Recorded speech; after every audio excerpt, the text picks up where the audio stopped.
dadka Soomaaliyeed ee ku dhaqan Sankalood gobolka Minnesota waxa ay muujiyeen geesinimo iyo waliba hawlkarnimada markaas Soomaalida ay u hayeen waxa ayna qabteen xaflad weyn oo laga hortagaya Donald Trump iyo waliba damaciisa ku eedan Soomaalida aan sharciyada haysanin iyo in dib loo soo tarxiilo haddaba siyaabo kala duwan ayay uga hadleen waxaana dadkan Soomaalida dadka u hadlaya ee u doodaya difaacayana kamid aha qaar ka tirsan sanatarada ee gobolka Minnesota dadkan ku metela oo cadaan ah oo si adag uga hadlay sidoo kale sheegay in Soomaalidu ay yihiin muwaadiniin Mareykan sidoo kale ay xaq u leeyihiin in dalkan si nabad ay ku joogan ay ku shaqeystaan sharciga ee TBS-tana aan laga celin karin haddaba daawadayaal waxaan jeclahay in aan idin la wadaago Soomaalida ku sugan Sankalood oo markaas si adag u hadlay fariin culusna u diray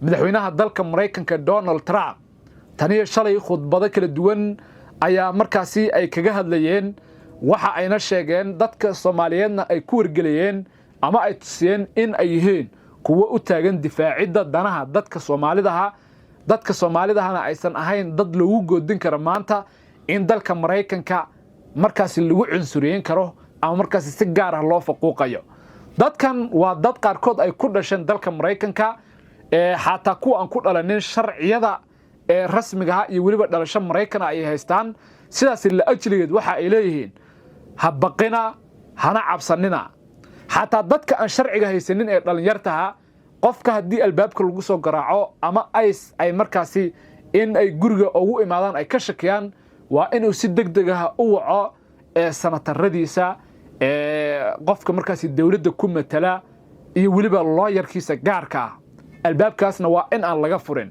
sharcina uma haystaan in qof intay iska qabtaan ay iska afduubtaan laakiin qaabkay ku dhaqmayaan in ay sharci darro tahay waa la arkaa oo dhaqso waxa bilowday qabashada dhalinyarta aan sharciga lahayn inkasto oo ay jiraan kooxo cadaqaatayaal ah oo markan iyaga dadka ugu farfiiqaya iyagu ma kala yaqaanaan Soomaalida sharciga leh iyo kan aan sharciga haysan halka uu ku nool yahay iyo waliba aaladu isticmaalo dadka u sheegaya waa dad Soomaalidu ku dhex jira marka waxa loo baahan yahay feejignaan dheeraad ah iyo in laga digtoonaado dadka Soomaaliyeed qaarkood oo basaasiin ah una dhaxeeya Soomaalida iyo waliba iyo kooxahan cunsuriyiinta ee Soomaalida markan raba in la soo tarxiilo haddaba daawadayaal aan idin kala dhaxbaxo qaar ka tirsan Soomaalida madaxda iyo sanatarada waliba qaarkood ay cadaan yihiin oo si adag uga hadlaya xaaladda Soomaalida iyo dagaalka Trump markan uu ku hayo waliba uu rabo in dadka aan sharciga haysanin ee Soomaalida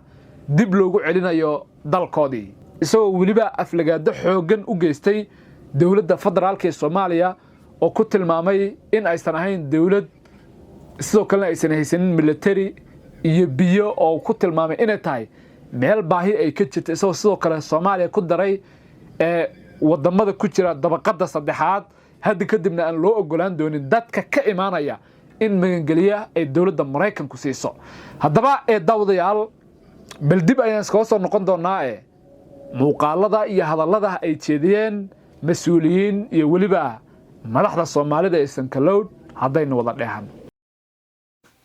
Well, thanks, Ahmed, for getting everyone here, and thanks everyone here for coming. It's nice in moments like this to be in rooms full of friends and truth.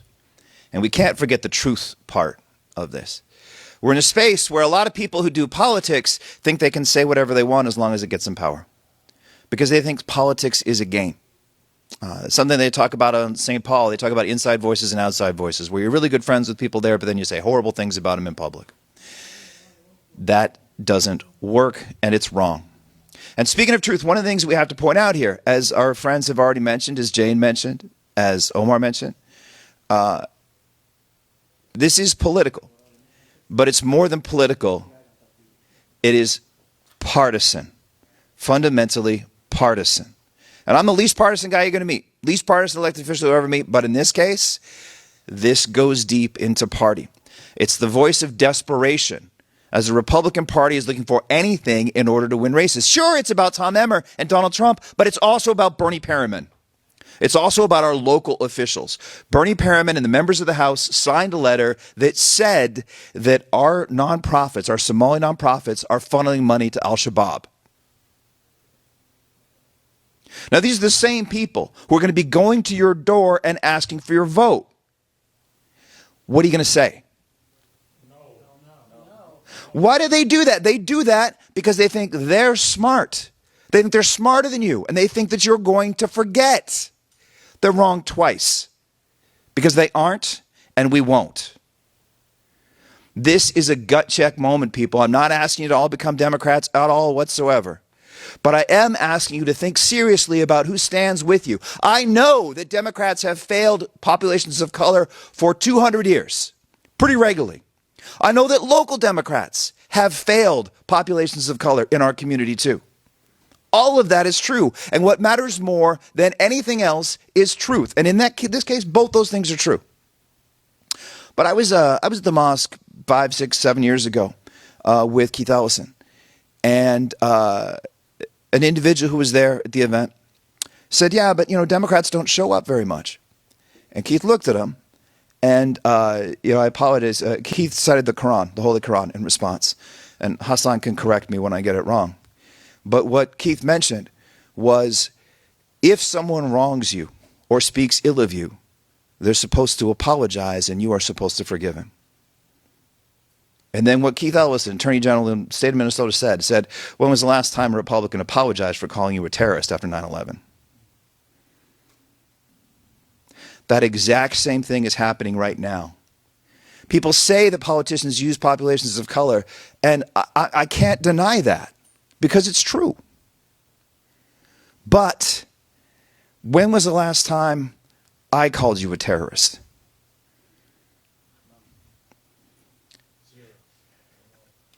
Know the people who run to represent you. Know the ones who show up, who demonstrate that they truly care, not just about you, but about the truth. Because those are the people who can stop this stuff from happening. Again, I'm not a partisan guy. I don't like to think in terms of party, but we have to realize that this is a partisan message. Just like 3 weeks ago, I was at an event with the ARC of Minnesota.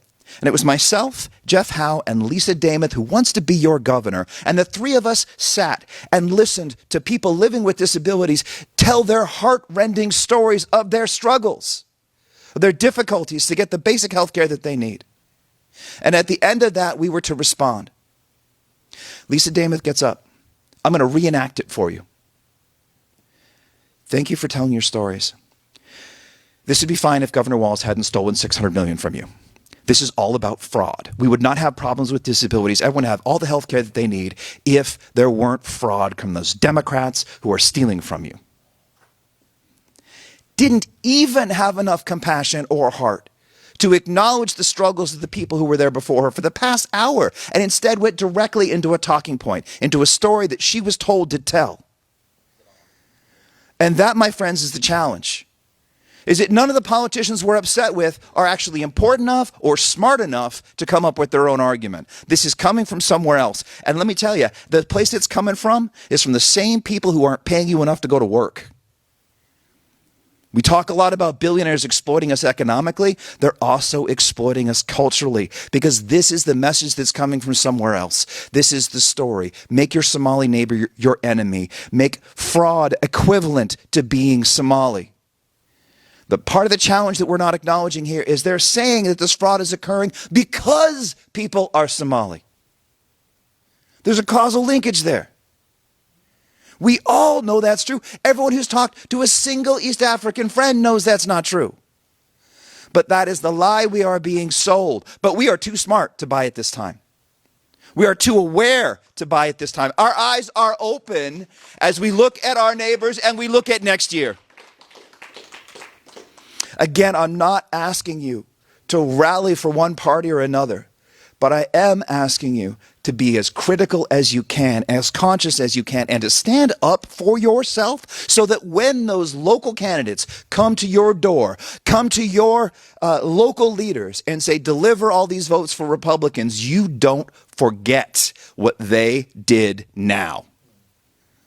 Because what they're saying now is what they're going to do later.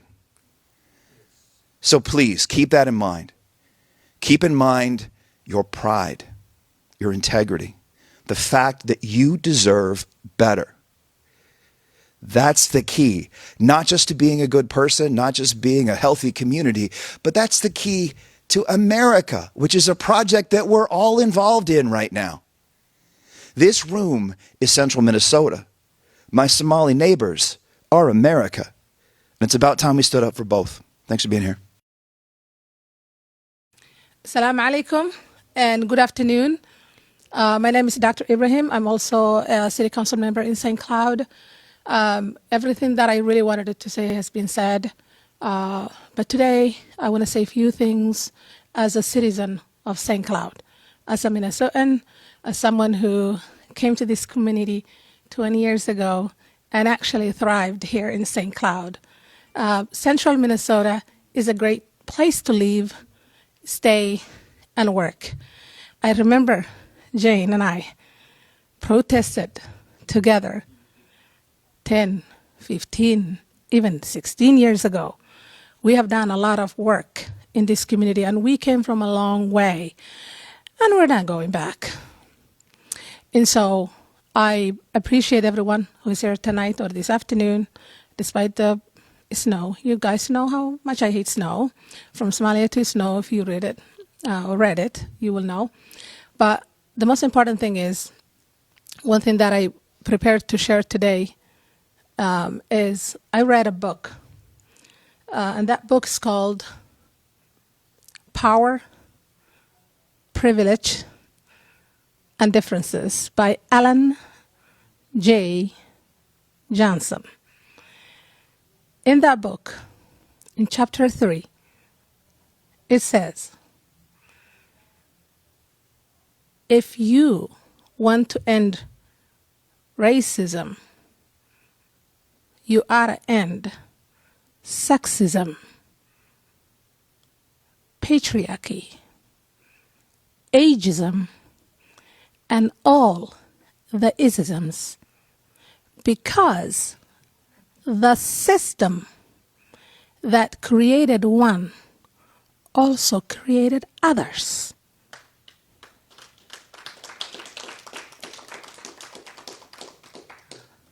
As an avid reader, I read books about the Germans when they came to Minnesota, the Swiss, the Jews, and other minorities. And boy, the similarities that I found. Every wave of immigrants in the past faced the same challenges that we're facing as Somalians or Somali Americans here in Minnesota today. This is not actually new. So what do we need to do? Show up like you did today? And to my Somali brothers and sisters, the Somali Americans, you guys know we pay taxes. We're good citizens. We are highly educated. Y'all, when I came here, I didn't even speak proper English. Okay? I went to the technical community college. I went to the College of St. Benedict and St. John's University.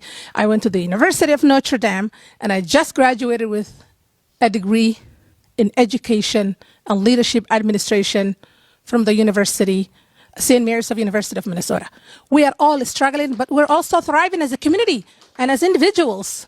We are in the schools, leading schools. All of you here, amazing neighbors, our neighbors, the people who welcomed us with open arms like Annie here, and everyone else who calls St. Cloud home. So I care about St. Cloud. I don't care about what's happening in Washington. I let Melania Trump deal with that. Okay? But we here, we're St. Cloud citizens. We are all one community.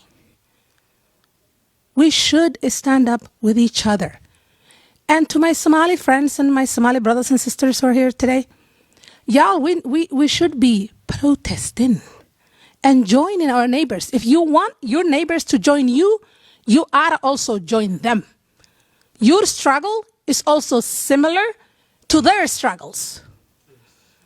And if you're not doing that, every Saturday when they're standing in the cold weather, waving the American flags, don't even think that people will show up for us.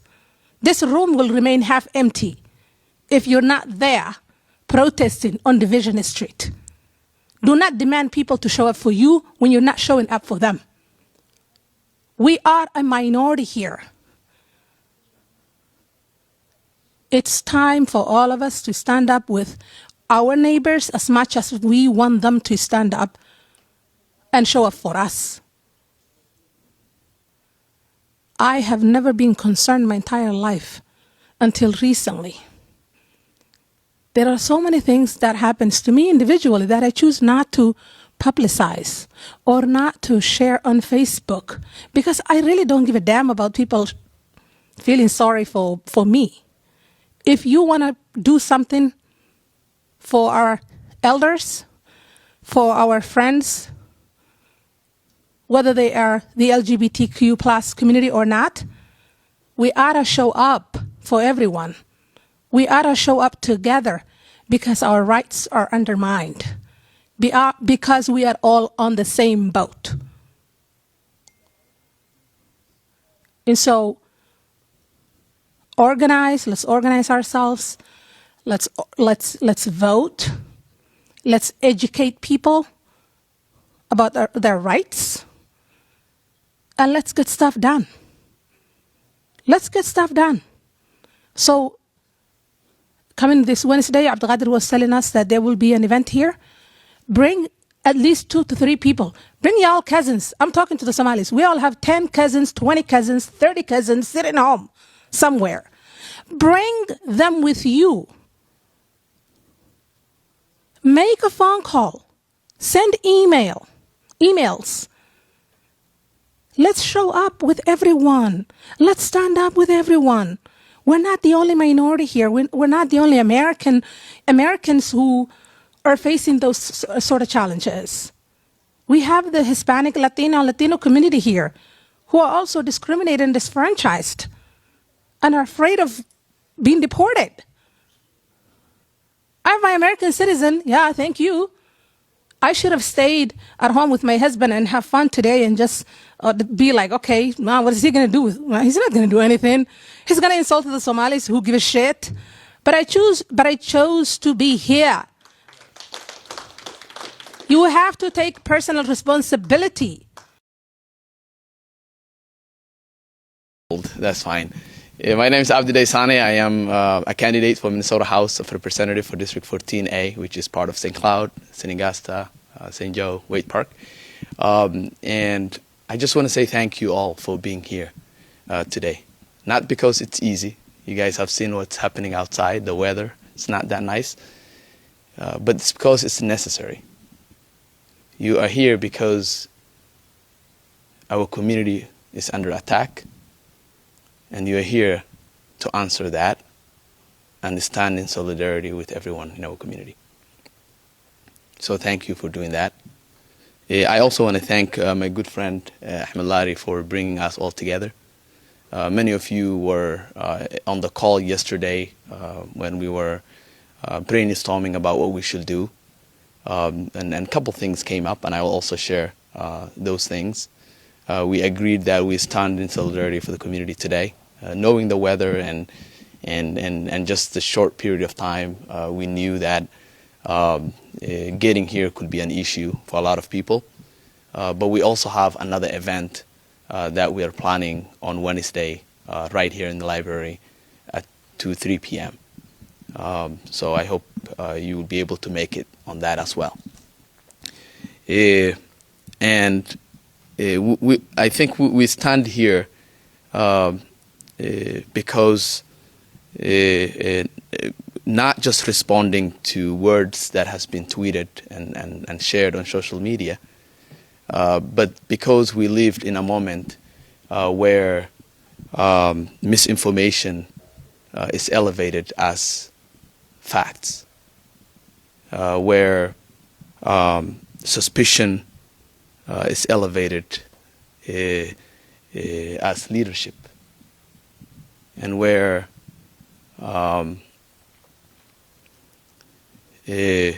cruelty is elevated as commentary. And people who are doing that are not faces that we don't know and forces that we are not aware who they are. People who are doing that are elected officials that in many aspects that we voted for and supported before. As you guys know, our Congressman Tom Emmer, as some people already mentioned, is one of the people who is fueling this hate. He is using his national platform to push lies about Somali communities. He linked the entire Somali communities with terrorism. He insulted families who are raising children with disabilities as folks who are overdiagnosing their kids in order to make them autistic. He called out deportation for Somali communities, even with his colleagues like Congresswoman Ilhan Omar, simply because, not because she votes different than him, but because she's Somali. Let's be honest, right? And he is calling out each and every Somali to be under microscope, to be investigated, and to be deported back to Somalia. Also, our own state representative here in St. Cloud, Bernie Berman, was also among, with her colleagues, Republican colleagues in the House, signed a letter to the state, to U.S. Attorney General, calling out an investigation, demanding an investigation into Somali ties in terrorism. I'm not just making these things up. This is true. She was one of the people who signed, along with several other Republican representatives that represents our community. When something like this happens, they are not investigating individuals. They are investigating identity. They are not trying to protect public. They are trying to market and traffic hateful lies so that other people can get scared and turn on each other. And we are here because we reject all those things. We are here because we believe that we are stronger together. That if one person of our community is get hurt, we're all hurting. We're here because those who cannot speak for themselves also deserves to be protected and supported. And I want to thank you all for being here. I really want to thank you for showing up, for braving the weather, and just coming here and sharing what you think and how you felt about everything that's happening in our community. I want to really end because, Somali said, "Ana hare loma hadlo," which basically means, I'm the only one who haven't spoke, so I should speak. That's not usually what we do. So I want to echo what everyone else said. People spoke eloquently. They had a lot of good things to say, and they showed that they are standing with this community. The ones that are fighting against us with no basis of evidence, to be honest, of everything that they're saying, is minority compared to the ones that are showing up in rallies, that are showing up in solidarity with everyone. Those people are the ones that we are counting on. We are counting on you to be our, last line of defense. We're counting on you when something is happening in our community for you to step up, show up, and defend the vulnerable parts of our community. And I'm not just talking about Somali, I'm talking about everyone else who has been attacked by this administration. This administration has been trafficking lies and hate and everything to turn each other, so we can turn on each other, so we can fight and hate our neighbors. And they are succeeding in many parts, because you hear all these things that are happening, but we are also showing up in good numbers and saying no to what's happening.